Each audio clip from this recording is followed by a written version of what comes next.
Sphère, c'est parti pour la troisième. Attends, j'ai pas lancé. édition Faut que je commence. Putain. C'est bon. J'ai J'ai compris lancé le la record. magouille. On a l'intro. Salut à tous, c'est la Nagesphère et c'est parti pour la troisième édition du podcast, enfin je crois. Notre nouveau format qui n'a pas assisté encore à moindre défaite du VFC pour l'instant. Donc si vous voulez que cette série d'invincibilité persiste, vous savez ce qu'il vous reste à faire, c'est-à-dire nous écouter. Au programme cette semaine, on va justement parler de cette forme olympique de notre équipe, avec la question que tout le Hainaut se pose, est-ce que Valenciennes a définitivement lancé sa saison à Chambly, ou plus précisément à Beauvais? Alors juste avant cela, on va avoir nos rubriques habituelles avec V-News, présentées par moi-même, Pascal Prostat, et tout un tas de chroniques que vous attendez chaque semaine, sans doute encore plus que le retour au stade du Hainaut. Et puis on clôturera cette édition avec la suite de notre Tour de France du cassage de couilles des supporters adverses, en interrogeant cette fois un gars gampé, car on joue l'en avant samedi. Avec moi cette semaine, une équipe toujours aussi peu renouvelée. Alors pour le plaisir, je les présente quand même. François. Salut. Maxence. Pour le plaisir. Bonsoir. Et Larry. Et comme disait Alexandre Devoise, oui, salut à tous, ça c'est vrai. Je crois qu'il faut avoir plus de 30 ans pour comprendre ce truc-là. Alors messieurs, comment allez-vous? Bah écoute, ça va bien comme quelqu'un qui est invaincu depuis 5 matchs et ça va mal comme quelqu'un qui est obligé de parier sur l'adversaire depuis 5 matchs pour que cette série existe. D'ailleurs, j'ai mis 2 balles sur victoire de Guingamp samedi, donc n'hésitez pas à mettre la maison sur Valenciennes. La série va continuer, j'ai fait mon devoir. Merci. De ton dévouement, Maxence. Moi ça va plutôt bien. Valenciennes se porte correctement entre grosses guillemets, sportivement en tout cas, et donc ça va. Vous l'avez remarqué, il y a déjà plus d'adjectifs. Et puis Larry. Bah, ça va. Qu'on gagne ou qu'on perde, mon état d'esprit ne change pas, donc ouais.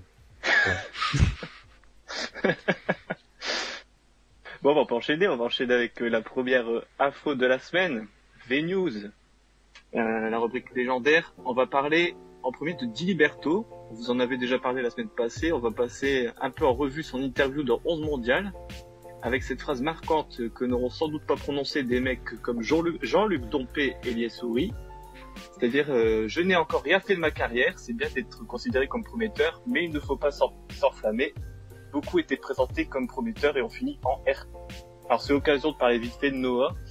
Quel bilan vous tirez de sa saison pour l'instant? Perso, je le trouve moins bien que l'an passé, mais faut dire qu'il a placé la barre très haute. Début de saison compliqué, mais sur ces derniers matchs, il revient bien. À voir pour la suite. Moi je pense, faut pas oublier qu'il joue point de basse et que c'est peut-être pas le système où il se sent le mieux, parce qu'on m'avait souvent dit qu'en réserve c'était un des meilleurs buteurs, voire le meilleur buteur de l'équipe, donc je pense qu'il s'épanouirait un peu plus devant. Après, Guingamp a besoin d'un joueur à ce poste-là et il fait le travail, mais c'est bien qu'il garde la tête froide. Et puis, il a Julien Masson qui était prêt, qui avait signé à Angers, qui n'a pas signé à Angers, pour lui rappeler que dans le foot, faut tout le temps rester modeste et garder la tête froide. Ça peut aller vite dans les deux sens. Donc, je trouve que c'est très bien cette marque de modestie entre guillemets. Ouais, début de saison compliqué et Olivier Guingamp veut l'utiliser comme une rampe de lancement dans sa nouvelle composition phare. Et donc c'est normal, il faut qu'il s'adapte à un nouveau poste, il faut qu'il se fasse à son placement, à son nouveau jeu, et du coup c'est normal que ça soit un peu plus dur, mais il s'en remettra sûrement. François parlait d'être modeste, c'est vrai que c'est la moindre des choses quand on supporte Valenciennes ou quand on joue à Valenciennes. On poursuit avec le point stade. On vous avait annoncé avec un grand plaisir le retour envisageable au Hainaut pour le 18 décembre. Perdu, ce sera finalement pas avant janvier, comme l'a annoncé Jean-Michel Blanquer. On est toujours aussi clairvoyant. Alors 2 questions. Est-ce que vous croyez encore à un retour au stade cette saison? Et en quelle année pensez-vous avoir des infos sur nos avoirs de la saison dernière? Écoute, pour les avoirs, je pense qu'ils ont été convertis en boîtes de chocolat pour le centre hospitalier de Valenciennes. Et pour ce qui est du retour dans les stades, je ne sais pas, parce que là j'ai vu que les cas de contamination repartaient un peu à la hausse, donc avec les fêtes qui arrivent, ça peut peut-être faire peut-être une 3e vague. Après, je vais pas faire mon genre commentateur, je suis pas épidémiologiste, je connais rien, mais en tout cas les signes pour moi ne sont pas du tout au vert pour un retour au stade, même en janvier.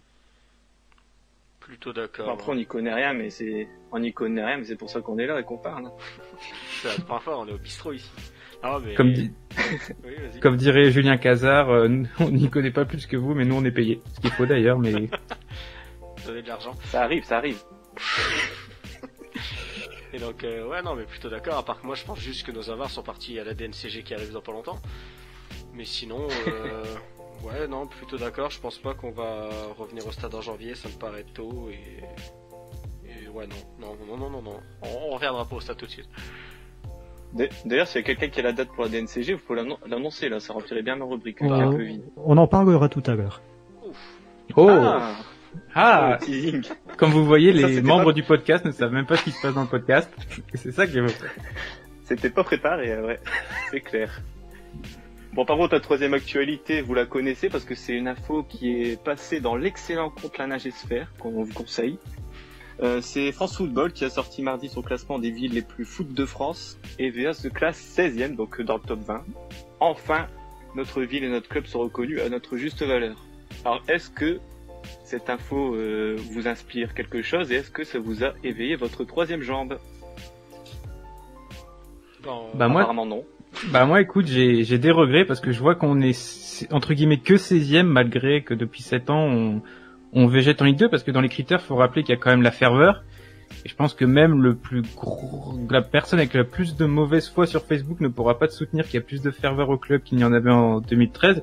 Surtout, enfin, vu le deuxième critère, c'était le nombre de saisons passées en Ligue 1 et là on commence à prendre du retard sur quelques clubs. Donc je me dis à notre prime à Ningesser, on aurait vraiment pu espérer approcher le top 10 selon moi. Ouais, mais autant ça fait plaisir, comme tu dis, d'être 16e, etc. Mais moi, justement, les critères, je les trouve pas. Je sais pas. Genre le nombre de licenciés, le nombre de clubs. C'est l'influence par rapport à la population aussi. Pour moi, c'est pas genre c'est des critères qui devraient même pas être pris en compte en fait pour désigner qui est un club de foot, un vrai club de foot ou pas. Je sais pas. Et j'ai vu qu'ils ont mis des villes de DA féminines. Hein. Ouais, c'est ça. En gros, c'est les villes qui contiennent une équipe de D1 masculine et féminine. Donc t'as des équipes, je sais plus comme qui, hein, mais qui sont Ouais, des clubs de Ligue 1. ici les Molinos. Ici les Molinos, c'est eux que je pensais, ouais. Et ouais, donc je suis pas trop fan du classement, mais après c'est toujours intéressant de voir que Valenciennes est toujours bien vue. Ouais. D'autant plus qu'on a un cheat code sur un critère, parce qu'un critère, en gros, c'est taille du stade par rapport à la population, et je pense qu'avec un stade de 25 000 dans une ville qui en fait 44 000, je pense que c'est ce critère qui nous a bien remonté, mais ouais. Du coup, je rejoins un peu Maxence, les critères sont un peu pourris. Ah, moi, c'est Vraiment, mieux qui fait, on est dans le top 20. c'est une news qui fait plaisir dans la mesure où pour une fois qu'on parle de Valenciennes en dehors de l'extra sportif, en dehors des démêlés judiciaires, donc oui, ça fait plaisir. Bah du coup, tu parlais de choses un peu moins optimistes. On va revenir aux fondamentaux en terminant cette rubrique par du Edis Dieck. Enfin, je sais pas au bout de combien de minutes d'émission on parle de lui. Comme annoncé la semaine dernière, il y aura bien une baisse du loyer. C'est en tout cas ce qui a été décidé lors du conseil communautaire. Et en marge de ce conseil, quelques membres très respectables du collectif Nova, que nous saluons hein, s'ils écoutent. Et Peut-être même parmi nous. ces membres... On n'en dira pas plus. Ces membres ont pris la température auprès du maire valenciennois Laurent De Gallet, qui a annoncé que Patrick Partouche s'impatienterait et resterait plus que déterminé pour reprendre le club. Alors je sais pas s'il y a grand chose à dire là-dessus, sinon on passe à autre chose. Non, mais t'as bien retransmis le message, c'est ça. Il dit qu'il est encore...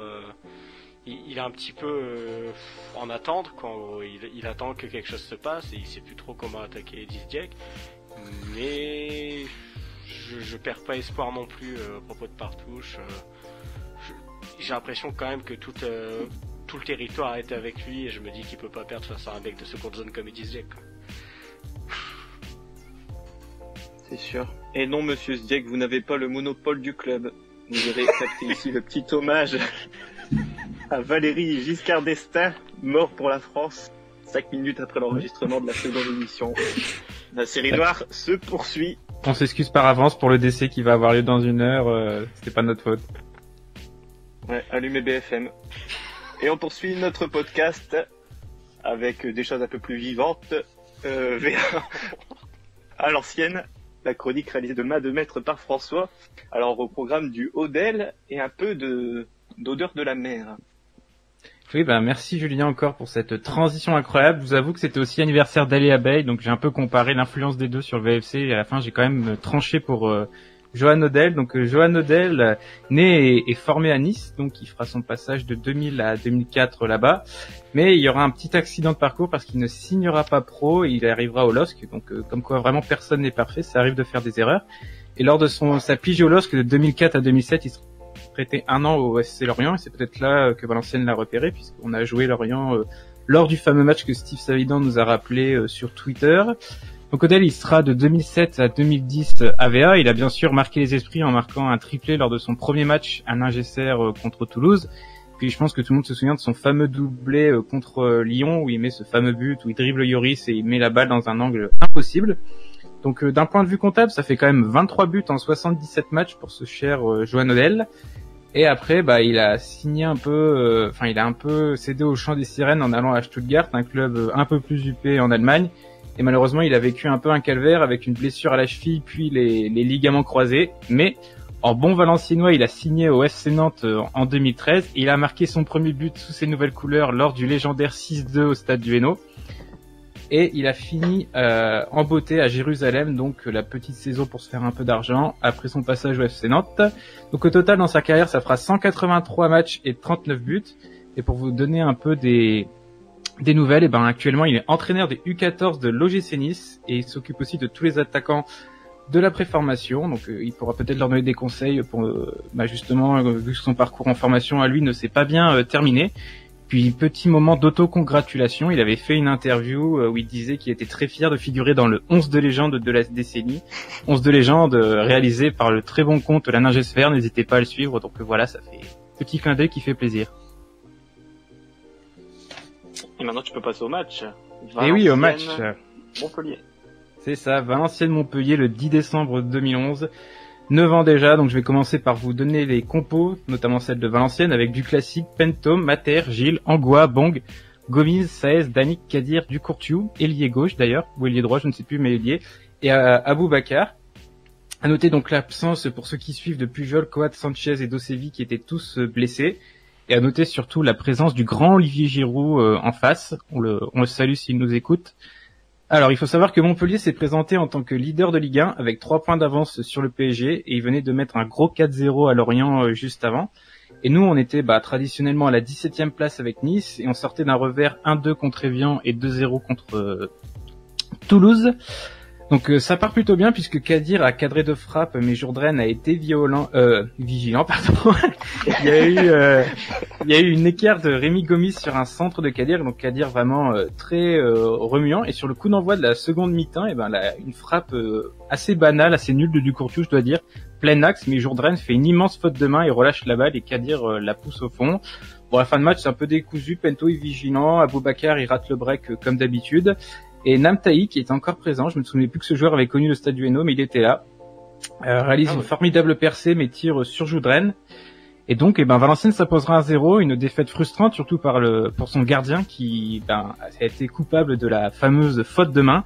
Et ça a donné une séquence d'anthologie en après-match, un interview dont tout le monde, je pense, se souvient, avec le journaliste qui demande un peu à Jourdain des raisons de cette défaite, et Jourdain qui lui répond par un poétique « Va te jeter à la mer » avant de rentrer au vestiaire. Mythique. Du coup, merci François.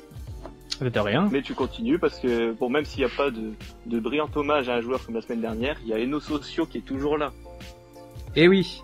Alors je vais caser tout de suite la pub pour notre ami Valentin qui a fait le brillant compte Ningefix qui vous fournira tous vos fonds d'écran de vos joueurs valenciennois préférés. Donc n'hésitez pas à aller follow ses créations, ça nous fait plaisir. Alors je vous avoue que j'ai un peu peur pour cette rubrique parce qu'il faut avouer que les tweetos ne sont pas très inspirants en ce moment, du coup pour faire un peu les news du Valenciennois, je ne pouvais pas ne pas partager cette formidable histoire d'accident de voiture où une voiture est en fait rentrée dans une maison et les policiers venus faire une constatation ont découvert du cannabis dans cette maison. Donc on salue le savoir-faire valenciennois dans tout ce qui touche aux faits divers. Je peux pas m'empêcher non plus de citer le live de Romain Molina hier où il a dit que menacer de virer les petits employés pour obtenir des subventions, c'est du Edisdiac tout craché, donc ça me fait plaisir. Je peux transmettre l'information sans risquer la diffamation. Elle est pour Romain Molina, celle-là, donc ça me fait plaisir. J'avais prévu de m'excuser pour la mort de Valéry Giscard d'Estaing, mais Julien l'a déjà très bien fait. Et enfin, une nouvelle fois, ça me fait plaisir de transmettre l'information sans que ce soit moi responsable. Il y a Veatoit sur Twitter qui a dit qu'apparemment les travaux du terrain au Mont-Houy sont au point mort, officiellement car la température n'est pas favorable. Officieusement, je vous laisse deviner pourquoi. Et donc voilà, ça me fait plaisir de transmettre les rumeurs sans jamais rien risquer. N'hésitez pas et n'hésitez pas d'ailleurs à faire des tweets drôles comme ça on pourra les partager.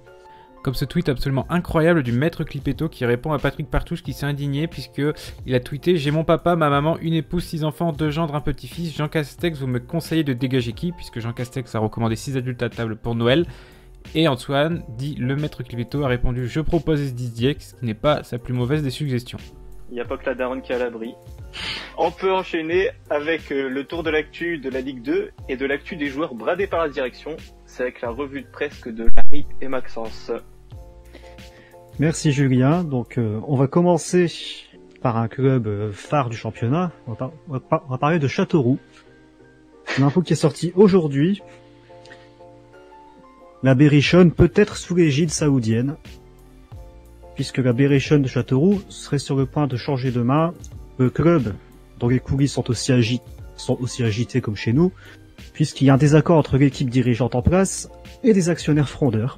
Tiens. Ces derniers reprochant à la direction plusieurs offres de rachat refusées. Tiens. Cependant, cette impasse pourrait trouver une issue puisqu'une assemblée générale, devrait se tenir le 23 décembre, alors que nous on envoie des courriers de licenciement le 24. Celle-ci devrait voir arriver un nouvel investisseur en la personne du prince saoudien, pardonnez si j'écorche le nom, Abdullah bin Mossad, via sa société United World Group. Pour la petite anecdote, le prince saoudien détient le club anglais de Sheffield United en Première Ligue et le Beerscot en Jupiler League en Belgique. Rien que ça. Selon la Nouvelle République, relayée par le très bon site Ma Ligue 2, s'il ne devait pas être intronisé d'ici la fin d'année, cette assemblée générale devrait permettre d'accélérer la reprise du club, je cite, devenu inévitable pour son avenir dans le monde professionnel. Encore un club qui va finir devant nous. Donc, messieurs, j'imagine que c'est pas une news OSEF. On va commencer par Julien. Non, pas OSEF, mais par contre, ce mariage Châteauroux-Arabie Saoudite, un peu foireux quand même. Hein. Il fait très foireux. En train de m'imaginer rouler avec une djellaba, c'est incroyable. Donc non, pas OSEF. Pas OSEF, Maxence. Ah, pas OSEF du tout, hein. On voit encore un club qui se fait racheter en Ligue 2, un club qui finira encore devant nous. Et ouais, bah après on est curieux de savoir quand même, Sheffield c'est pas géré n'importe comment en tout cas, ça joue plutôt bien, l'année dernière ils ont fait une saison de fou furieux en Première Ligue et si les investissements sont à hauteur de ce qu'on attend, ben ça pourrait être assez exceptionnel. Pour finir, François. Ah, moi, pas OSEF. Vous vous rendez compte des actionnaires qui ont des couilles, des actionnaires qui préfèrent l'ambition du club et qui mènent la fronde pour qu'il y ait une rentrée de capital dans l'intérêt du club plutôt que dans le leur. Enfin, c'est incroyable quand même. À quand ça à Valenciennes, on espère un jour. Est-ce qu'on sera encore vivant? C'est pas la question. Donc, deuxième info. Bon, je suis mauvais en imitation, donc je vais juste vous lire le titre. C'était sûr, en fait, c'était sûr. Si vous avez la référence, tant mieux. La chaîne Téléfoot Vitex ces dernières heures. Oui, bien sûr. En raison d'impayés répétés, la chaîne tenue par le groupe Mediapro pourrait tout simplement disparaître en cours de saison, certains allant même jusqu'à dire que c'est une question de jours. C'était pourtant évident que le projet présenté par son patron était voué à l'échec. De mémoire, les chiffres, c'était 3 millions d'abonnés sur un court laps de temps, avec des tarifs excessifs. Genre 25 € pour regarder le VAFC se faire accrocher à domicile par Rodez. Ça fait mal au trou de cul, hein, faut pas se le cacher.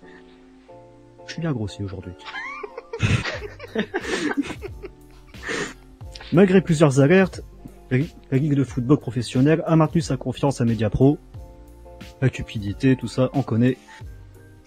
Maintenir un projet voué à l'échec, ça ne vous rappelle rien? Je m'attendais pas à cette question, mais... Moi j'allais la faire, la personne. Mais Mediapro, ouais, non, mais vas-y. c'est une catastrophe pour le foot français. Mediapro, si ça arrive, c'est des millions et des millions d'euros que la LFP ne reverra jamais. Mais le pire, ça reste quand même Monsieur Didier Quillot qui a pris son chèque de 500 000 balles et qui s'est barré juste après sans aucune garantie à Mediapro. Et lui, il est malin. Et respect Monsieur Didier Quillot. Tu te pensais à ceux qui ont payé un abonnement d'un an, avec un engagement d'un an. Il y en a peut-être ici. Non. Non. Moi, écoute, j'ai quand même une petite pensée pour les salariés de Téléfoot qui vont se retrouver sur le carreau, j'imagine. Mais bon, si ça peut mettre au chômage un certain industriel du Nord qui a fait sa fortune dans la sidérurgie, qui gère un club de foot, si ça peut le mettre au chômage au club, écoute, bon, les droits télé, c'est un peu surfait. Moi, ça me dérange pas trop cette faillite. News suivante. On va parler de nos amis dunkerquois. Dunkerque a été rétrogradé à titre conservatoire. Donc, comme vous savez, la mi-saison approche, et des clubs passent déjà devant le gendarme financier, la DNCG pour ceux qui dorment, afin de présenter ses comptes. Certains s'en sortent bien, comme Chambly. Ça sert d'avoir 50 000 sponsors sur son maillot. D'autres passent mais avec des contraintes, comme Caen. Et enfin, des clubs sont durement sanctionnés. C'est le cas pour nos amis de Dunkerque, qui se sont pris dans cet ordre un encadrement de la masse salariale, comme nous, une interdiction de recruter à titre onéreux, comme nous, et enfin une rétrogradation en fin de saison, si sa situation n'évolue pas comme nous. C'est un coup dur puisque les maritimes font un bon championnat et peuvent même espérer un maintien tranquille sur le terrain. On va parler toujours des NCG. Pour information, le VFC apparemment devrait passer devrait passer devant la DNCG autour du 15 décembre. C'est les dates qu'on a vu passer sur Internet. En espérant que la DNCG soit enfin sévère avec nous. À titre personnel, je me demande comment un club comme Dunkerque peut être rétrogradé, alors qu'ils ont sûrement une meilleure situation financière que nous. Est-ce que cette news intéresse quelqu'un ici? Ouais, parce que il y avait une rumeur comme quoi la DNCG serait plus clémente avec contexte Covid, contexte Mediapro, etc. Et je crois savoir de sources à peu près sûres que ça a été une petite onde de choc et que ça commence à se faire dessus chez pas mal d'équipes dirigeantes dans le football français. Parce qu'apparemment la DNCG, est... Non, faut rester un peu flou dans les informations, faut protéger les sources. Mais en gros, on va dire que les dirigeants français s'attendaient à un peu de clémence et apparemment il n'y aura pas de clémence. Mais ça fait un peu chier parce que Dunkerque c'est un club sympa et puis c'est un peu facile de taper sur le promu comme ça alors que... On ne va pas citer une autre équipe du Nord-Pas-de-Calais située dans l'Artois qui a eu le droit à quelques complaisances de la part de la DNCG. Donc il y a un peu dans cette instance un poids de mesure assez constant. Maxence peut-être. Ouais, pas osef du tout parce que ça fait quand même un choc d'entendre qu'une équipe qui vient de monter directement, on peut déjà les renvoyer à l'étage inférieur de manière administrative. Et en plus Dunkerque, c'est une équipe qui a une belle équipe sur le papier. C'est vraiment un club qui a une belle équipe sur le papier et ils sont toujours intéressants à avoir joué cette saison. Après, financièrement, j'avoue, je ne connais pas leurs finances, mais je pense que ça peut en inquiéter plus d'un en Ligue 2 en fait, et surtout nous. Et c'est tout, et sinon dédicace à nos amis des Échos de Tribu. Pour finir, Julien. Osef, parce que Dunkerque c'est pas un club de Ligue 2. Encore une fois, on salue nos amis des Échos de Tribu. Hein. On va finir par vous donner son adresse. Allez. Et alors c'est parti, on part faire un tour du monde puisque je vais vous faire un catalogue de tout ce qui s'est passé en Ligue 1, en Ligue 2, n'importe où dans le monde, des anciens joueurs de Valenciennes, et on commence directement par la France. Toulouse a fait 2-2 contre Guingamp, un match compliqué pour le AG, mais surtout pour Gaëtan Robaille. Sikounia Kater a réalisé un match correct, et je vous invite à rester jusqu'au bout puisqu'on en reparle à la fin du podcast avec Bastien des Road Boys. Donc c'est toujours intéressant. Ensuite, on a vécu un 0-0 entre Reims et Nice. Bon, pas la peine d'en parler plus longtemps, même si Abdelhamid a fait un plutôt bon match. Angers a gagné 2-0 contre Lorient. Encore un excellent match de notre Angelo Fugini national. On a tous vu son but passer sur Twitter, un but absolument exceptionnel. Il est absolument génial. Ça frappe sur le gardien, si je ne me trompe pas, elle passe en petit pont, etc. Franchement, c'est absolument magnifique. Le RC Lens a gagné 2-0 contre Rennes, et oui, assez surprenant. Gros match de nos voisins de l'Artois. Le CA a fait un bon match face à une attaque rennaise peu inspirée, et Tony Mauricio a joué 20 minutes. Lors de la victoire exceptionnelle de Strasbourg 4-0 contre Nantes, seul Kenny Lala était titulaire, mais c'est aussi le retour de monsieur 100% de victoire dans le groupe, Mahamé Sibi, qui joue d'ailleurs 5 minutes en fin de match, et Majid Waris n'a pas joué. D'ailleurs, il ne joue pas beaucoup en ce moment, je sais pas ce qui lui arrive. Il était blessé, je crois. Non, il était sur le banc. Non ? Il était sur le banc, je crois. C'est ça. Ah, je confonds avec Motiba, pardon. Ouais, ça oui, Motiba est blessé. En Belgique, on a vu une défaite 2-0 de Moucron, de Nuno da Costa, il a joué 35 minutes. Je vais pas vous parler de Charleroi cette semaine, puisque malheureusement, notre Nicolas Pento national s'est fait bencher par Rémi Descamps. Mais Donc, non. Eh si. Donc je n'en parlerai pas, par respect. En Allemagne, titularisation de Lucas Touzard, assez rare pour être souligné en ce moment. Et comme par hasard, c'est une victoire 3-1 pour le Hertha Berlin face à l'Union. Donc une belle victoire dans un derby. Encore une défaite pour Mayence qui se retrouve avant-dernier de Bundesliga avec Moussa Niakate qui a eu un match assez compliqué encore une fois lors de la défaite de son équipe 2-1 face à l'Armenia Bielefeld. J'ai bien prononcé, je suis content. En Italie, on a eu un match nul entre l'Hellas Vérone et Cagliari. Tameze était titulaire et a rendu une copie plus que correcte. En Angleterre, encore une bonne performance pour Isaac Mbenza qui continue, qui enchaîne, puisqu'il a marqué lors de la victoire 2-0 face à Huddersfield face à Sheffield Wednesday. Là, attention, on arrive en Hongrie, donc les noms difficiles à prononcer, c'est maintenant. Ah. Défaite 1-0 du Molfe Hervar face à Paski. Liessouri était titulaire. Et bon, si j'en parle pas plus, c'est qu'il a pas forcément été marquant. Et en Grèce... Pourtant, t'as regardé le match. Ah bah ouais, je suis un féru du championnat hongrois. Hein. Et en Grèce, on a vu un match nul 2-2 entre l'Atromitos, ancien club d'Antonio Talek, et l'Aris Thessaloniki de l'Inseroz, qui d'ailleurs a reçu un carton rouge dans le match. Mais si on devait retenir une performance de ce week-end, ça serait celle d'Angelo Fulgini, qui chaque semaine continue à faire ses stats et à progresser et à faire son petit bonhomme de chemin en Ligue 1. Et nul doute qu'on le retrouvera dans un plus grand club dans peu de temps. Bah on lui souhaite, hein. On lui souhaite. Le débat, du coup, on peut enchaîner sur le débat. Alors cette semaine, c'était une question sur le sportif. Hein. Pour l'instant, on maintient nos questions sur le sportif, on n'a pas encore dévié. C'est pas notre spécialité. Alors la question de la semaine, c'est VA a-t-il définitivement lancé sa saison?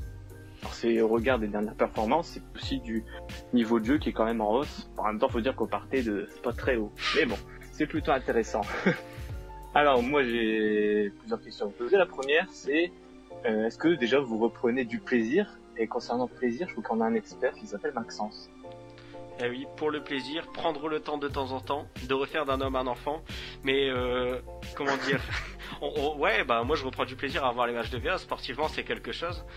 Puisque enfin on voit des buts, contrairement à l'année dernière, on a décidé de se risquer un peu plus devant. Et aussi de pouvoir encaisser plus de buts. On encaisse peut-être plus de buts, mais on est beaucoup plus efficace. Et du coup, ce 4-2-3-1 me donne envie de regarder les matchs de Valenciennes. Franchement, ce qu'on voit, c'est ultra intéressant. Le milieu de terrain, j'ai encore quelques doutes, mais bref, pourquoi pas. On a encore quelques questions aussi sur le latéral gauche. Ça fait débat tous les week-ends dans les podcasts que je vous invite à écouter. Mais ouais, moi je reprends beaucoup de plaisir à regarder les matchs et je pense que VA a lancé sa saison, ouais. Les autres, vous vibrez? Larry et François? Bah, vibrer peut-être pas, mais c'est vrai que moralement ça va mieux, ça fait du bien de revoir de plus perdre. Après, si notre saison est lancée, j'ai envie de dire qu'il était temps. Oui, il y a du mieux dans le jeu. Oui, VA reste sur une série d'invincibilité, mais on a gagné que 2 matchs. On a fait des matchs nuls un peu poussifs, à part contre Auxerre où on méritait mieux.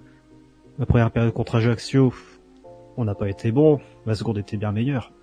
Mais notre match à Chambly, oui, y a rien à dire, c'était une victoire méritée. Ça sera intéressant la semaine qui arrive va être intéressant puisqu'on va encore enchaîner des matchs. Un match tous les 3 jours. Et après cette semaine, on verra où on se situera pour la suite de la saison. Alors moi je te cache pas que passer de la 14e à la 10e place de Ligue 2 c'est quelque chose qui me fasse vibrer, mais au moins dans le jeu j'avoue qu'on s'emmerde moins. Le retour de Baptiste Guillaume a fait beaucoup de bien devant, donc, parce que c'était un peu une parodie de football en début de saison, donc voilà.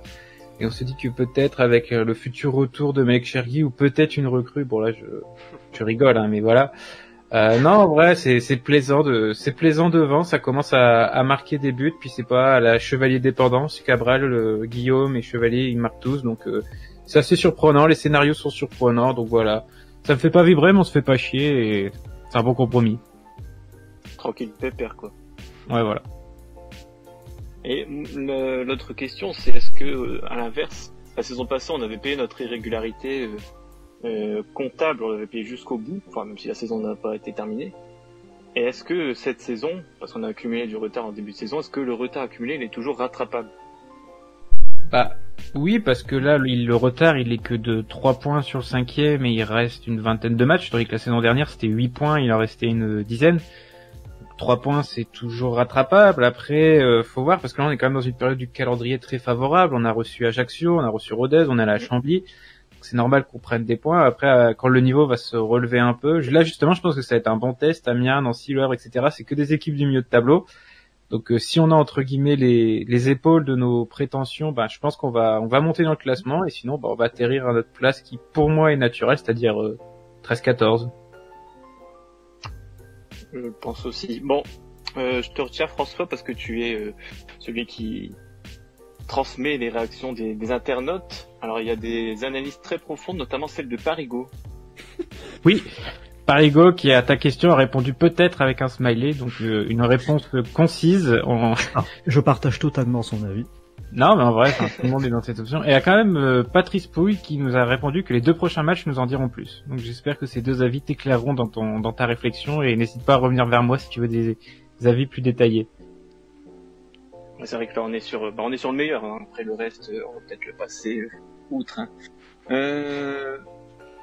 Est-ce que le contenu des matchs, de ces dernières semaines, est-ce que c'est vraiment raccord avec un candidat au top 5? Ou est-ce qu'on a juste été bon parce que c'était Chambly et Ajaccio en face? Non. Pour moi, c'est pas raccord avec une équipe du top 5, tout simplement parce qu'on n'a pas l'attaquant qui va planter son but par match et qui va mettre toutes les occasions au fond. Il nous manque un Raspentino, pour moi, vraiment celui qui ne tremble pas. Parce que Cabral et Guillaume, il y a du mieux, mais la finition, elle est toujours moyenne pour être gentil. Okay. Je rejoins son avis aussi. Je rejoins l'avis de François, sauf que moi c'est plus un milieu de terrain capable de faire le lien le lien vers les attaquants. Un 10 quoi. Ça manque de 2-3 joueurs de qualité. Moi c'est même pas un joueur en particulier qui manque. Pour moi c'est des joueurs de banc en fait. Au bout d'un moment on pourra pas toujours laisser les mêmes et ça va forcément manquer. Et c'est ça qui risque de nous bousiller la saison, c'est qu'au bout d'un moment les joueurs soient cramés et qu'on pourra absolument pas faire confiance au banc. Donc il manque franchement 2-3 joueurs dans cet effectif capables de créer la rotation. Moi, je propose qu'on termine en lisant les derniers avis des internautes. Ouais, donc à la question, la saison est-elle définitivement lancée? Il y a Kendu qui dit oui, mais la défense et prieurs vont être clés. Il faut que l'on trouve une stabilité et de la confiance pour Jérôme. Florent, on remonte bien la pente avec du contenu plaisant et cohérent. Le changement de système fait du bien et les joueurs prennent conscience qu'on peut bien figurer. Ils savent aussi que la période est difficile et qu'ils doivent faire plaisir à tout le monde. Navidas, il est partagé, dit que le contenu est intéressant, c'est vrai, mais au foot ça va vite. De bons résultats samedi et contre Amiens, on collera au peloton de tête et inversement retombera dans le ventre mou. D'abord poursuivre notre série, mais l'équipe trouve son rythme et c'est positif. Paul, si on garde la même rigueur dans le travail et qu'on reste avec un schéma de jeu offensif, je pense qu'on peut enchaîner de bons résultats. Il faudrait aussi que l'efficacité tourne de notre côté. Alors il y a Sigma qui dit je dirais oui, si VA continue comme ça ils peuvent faire une belle saison. Encore une analyse approfondie. Il y a Marie qui dit oui, plus de cohérence et de beaux jeux saison lancée avec la continuité dans le travail qu'on leur connaît et l'état d'esprit de guerrier avec un peu plus d'efficacité et de réussite dans l'attaque, la confiance retrouvée de Jérôme ça peut le faire, mais le mercato et la vente de joueurs qui peut-être ne désirent pas partir ça peut faire très mal. Et enfin Benoît qui nous dit le contenu est beaucoup mieux et il est plaisant de les regarder depuis quelques matchs, les prochains matchs seront décisifs, un peu plus de réussite défensive et nous pourrons enchaîner les victoires en espérant un mercato correct avec un milieu offensif. Ouais, bon, on vous remercie tous pour vos analyses, merci d'avoir pris le temps de compléter notre rubrique avec des avis plus ou moins longs. Voilà, de toute façon, la conclusion, c'est on verra bien, comme d'hab. Voilà, de toute façon, ça sert à quoi qu'on parle le plus? Faut regarder les matchs, faut attendre les matchs suivants, c'est tout. Soyez pas impatients, messieurs. On va terminer. Soyez patients, disait David. David LF. T'as pas quelque chose à rajouter sur lui? Non, s'il te plaît, rajoute rien, s'il te plaît. Alors, on termine avec l'interview de Root Boys, c'est-à-dire un supporter de l'En Avant Guingamp, un club qui arrive à faire moins bien que nous avec Robaille et avec 4 fois plus de moyens. Donc ce supporter c'est Bastien, je crois. Bastien, oui. Ouais, c'est ça, c'est Bastien. On va l'écouter. Bah, vas-y. C'est parti, hein. Je disais que Bastien était un supporter de Guingamp il tient le compte, le groupe Root Boys sur Twitter et sur les réseaux. Et on a eu un échange assez sympa, on a pris des nouvelles de Gaëtan Robaille et de Sikou Niakate. On s'est demandé pourquoi Guingamp était si bas dans le classement, et sans trop vous spoiler, je pense qu'on peut écouter ce qu'a dit Bastien. Et donc nous accueillons Bastien, supporter de En Avant Guingamp et membre des Root Boys. Donc, salut les gars. Salut Bastien. Donc peux-tu te présenter les Root Boys, présentation de ton groupe? Bah écoute, notre groupe il est né, ça fait 2 ans et demi, ça fait 3 ans, je sais même plus, ça fait quelques mois. Et voilà, on est une dizaine de membres supporters plus ou moins actifs de Guingamp et plus ou moins désabusés depuis depuis quelques semaines parce qu'on voit sur le terrain et en coulisses. Et ouais, bah justement, comme tu dis, t'es un petit peu désabusé parce que Guingamp, on l'attend comme l'équipe dure à jouer du championnat de Ligue 2, l'équipe solide, et pourtant Guingamp est à la 14e place du championnat de Ligue 2, c'est incompréhensible. Comment ça peut s'expliquer ça? Bah ouais, comme tu l'as dit, ça fait 2 ans qu'on est redescendu en Ligue 2, donc automatiquement on doit faire partie des candidats à la montée. Quand on fait des sondages en début de saison, je crois qu'il y a pas mal de suiveurs, de spécialistes et tout ce qui s'ensuit qui nous mettent parmi les favoris. Et malheureusement, ça suit pas dans les résultats et dans les actes. Je pense qu'au niveau du groupe et de l'effectif, il y a la qualité. Après, c'est un club qui est tellement mal géré depuis 2-3 ans en interne, avec des changements successifs d'entraîneurs, un président qui a démissionné. Il y a pas de projet en fait. Il y a pas de projet, il y a pas de ligne directrice. Il y a des joueurs qui passent. Qui sont pas tous, je dirais, à 100% concernés par ce qui se passe. Et puis on a un club aussi qui ronronne un petit peu, je pense. Le fait aussi que le Covid soit passé par là avec tous les matchs à huis clos, tout ce qui s'ensuit, fait que je pense que les joueurs ne se rendent pas forcément compte des attentes qu'il y a autour d'eux et puis de la frustration et voire même de la colère qui est en train de naître. Et je pense que quand le public va recommencer à pouvoir revenir au stade, ça risque d'être un petit peu chaud. Ok. Donc votre entraîneur, vous avez commencé avec Sylvain Didot, si je dis pas de bêtises. C'est ça. Qui a été remplacé par Mesha Bazdarevic. Tout à fait. Y a-t-il du mieux depuis son arrivée? Non, franchement, on voit rien en fait. On voit rien. On voit pas de jeu. Et puis il y a pas de choix fort de la part de l'entraîneur. On a une équipe qui change quasiment à chaque match, mais sans individualité qui se dégage. Et puis surtout sans âme en fait. C'est ça, je crois, le plus inquiétant. C'est comme je disais, les résultats ils sont ce qu'ils sont. Mais on voit rien en fait sur le terrain qui pourrait être susceptible de changer ça à court terme. On a une équipe apathique, on a des cadres qui sont censés être cadres je pense à Romao notamment, avec des histoires extrasportives, avec des tweets, avec des choses qui font plus parler d'eux en fait pour autre chose que le foot. Et ouais, c'est triste à voir parce que comme je disais tout à l'heure, je pense que le potentiel il est là sur le papier.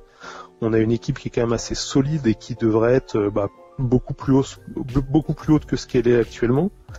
Et au niveau des entraîneurs, on a commencé la saison avec Sylvain Didot qui a dû faire 2 matchs, je crois, avant de se faire dégager. On a eu avant ça, donc pendant toute la trêve, si on compte en plus la période avec le premier confinement, je dirais 5 ou voire presque 6 mois pour préparer la saison. Et on a l'impression qu'il s'est rien passé en 6 mois, que rien n'a été fait pour préparer justement la saison et c'est frustrant, c'est hyper frustrant. Comme dirait un grand homme, ils créeront eux-mêmes le virus et nous vendront des vaccins. Voilà, exactement. C'est les citations d'un grand philosophe togolais ou libyen, je ne sais plus. Et sinon, avec l'un avant Guingamp, on a 2 joueurs qui étaient anciennement chez nous et qui sont aujourd'hui chez vous. C'est Gaëtan Robaille et Sikou Niakate. Donc comment ils vont un peu les deux, des nouvelles d'eux Alors, Niakate, c'est vraiment un joueur qui a un gros potentiel. C'est clairement pas le joueur qui passe le plus au travers depuis le début de saison, voire même la saison dernière. Je pense qu'on tient avec lui axe gauche et l'autre recrue qu'on a eu cet été, Sampaio, le Brésilien, vraiment une bonne charnière pour la Ligue 2. Après, le problème, c'est qu'on a rarement eu l'occasion de les utiliser tous les deux en même temps, entre les suspensions, les blessures et tout ce qui s'ensuit. Mais après, je sais que c'est un joueur qui a une bonne cote aussi sur le marché des transferts. Et je le vois pas rester s'enterrer en fait à Guingamp. Donc je pense que dès qu'on aura une belle offre pour lui, il ira voir ailleurs. Et ça serait complètement compréhensible. Après, Robaille, sur le papier, c'était aussi une bonne idée. Mon petit regret, c'était le fait qu'il n'y ait pas l'option d'achat parce que c'est un prêt sec en fait.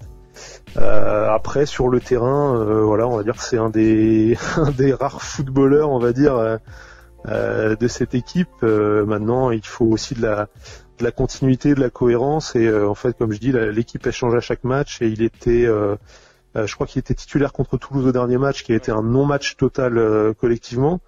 Il devait être remplaçant au match d'avant. Enfin voilà, on voit pas trop, on va dire de 11 types se dégager. Et ça dure quoi. Ça dure depuis le début de saison et puis depuis même l'année d'avant. Donc voilà. Ouais, mais après, si ça peut te rassurer, Gaëtan Robaille, quand il est arrivé chez nous, c'était pas extraordinaire non plus. Mais il s'est épanoui petit à petit. Il est resté un an chez vous, c'est ça? Un an après aussi? Un an et demi. Un an et demi, ouais. Ouais, après, je pense que ça doit être un joueur sur lequel on doit pouvoir s'appuyer offensivement, d'autant plus qu'on n'a pas forcément sur le poste, à dire de milieu offensif excentré non plus légion de joueurs à ce poste-là. On a recruté Ntep au mercato, je sais même pas s'il a joué un match entier. Il a dû jouer des bouts de match et a priori il est plus vraiment footballeur professionnel dans sa tête. En tout cas, c'est un coup. C'est un coup. Alors des fois on est un peu, comment dire, contraint de faire des coups comme ça pour réussir à attirer des joueurs qui ont une certaine expérience ou qu'on réussit à jouer dans des un peu plus haut et qui cherchent à se relancer. C'est ce qu'on avait fait avec Clément Grenier, pas l'année d'avant, mais je crois que c'était la dernière saison en Ligue 1 qui avait été une grosse réussite pour nous et pour lui, parce que lui ça lui a permis de se relancer.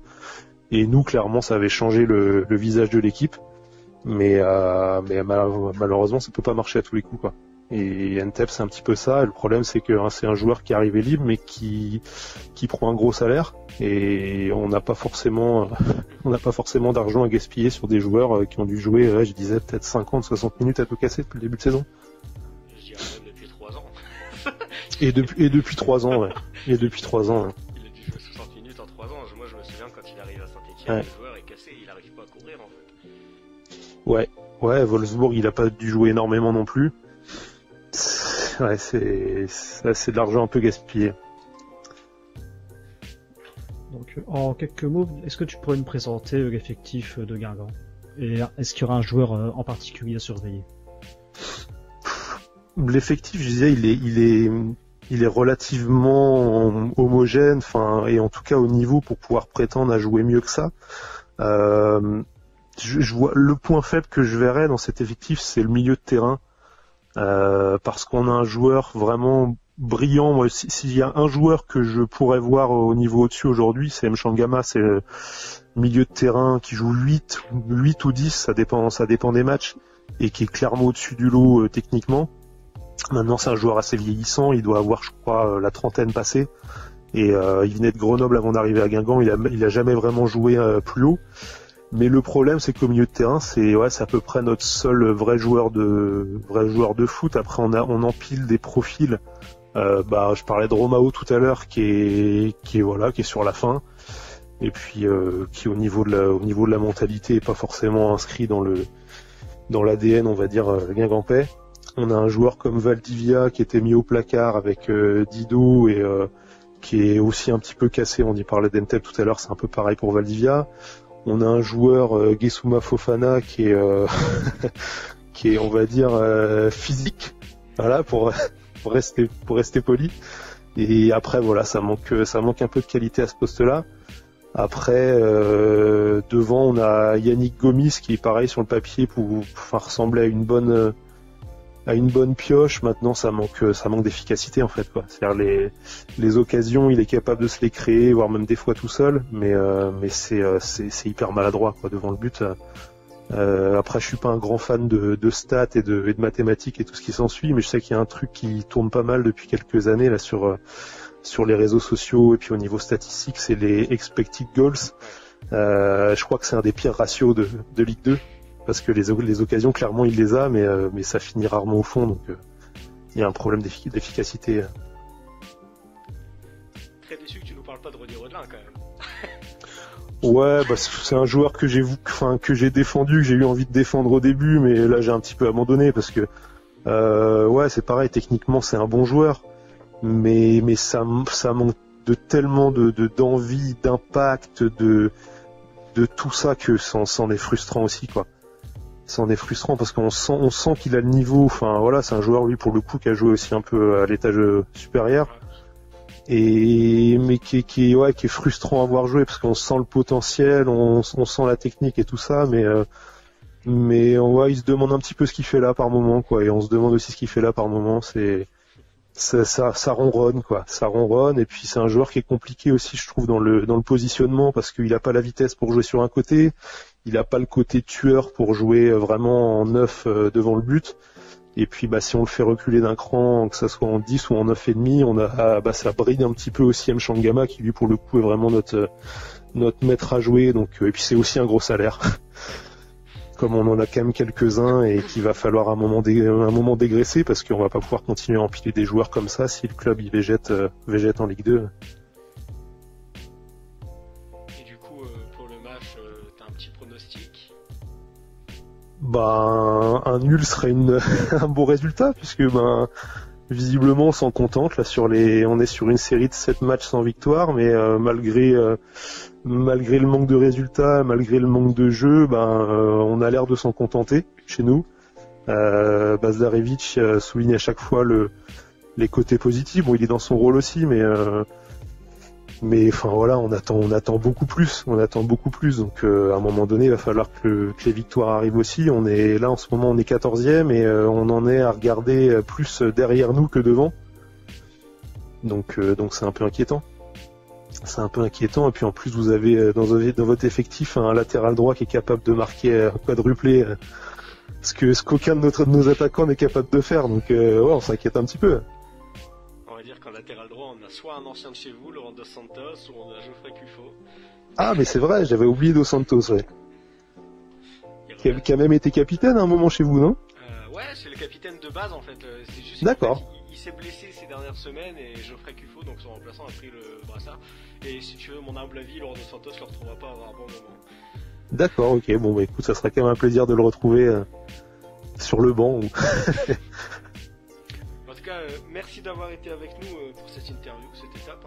Merci à vous et puis bon match et puis bonne fin de saison à vous, en espérant que vous ayez des choses à jouer. Moi je me suis fait un peu une raison pour nous, mais vous êtes quelques points au-dessus et puis il y a peut-être des choses à aller faire un peu plus haut. On espère en tout cas. On souhaite un bon match aux supporters de Guingamp et de Valenciennes et on se retrouve samedi soir pour le débrief du match du coup contre l'EHG. Sur ce, à bientôt.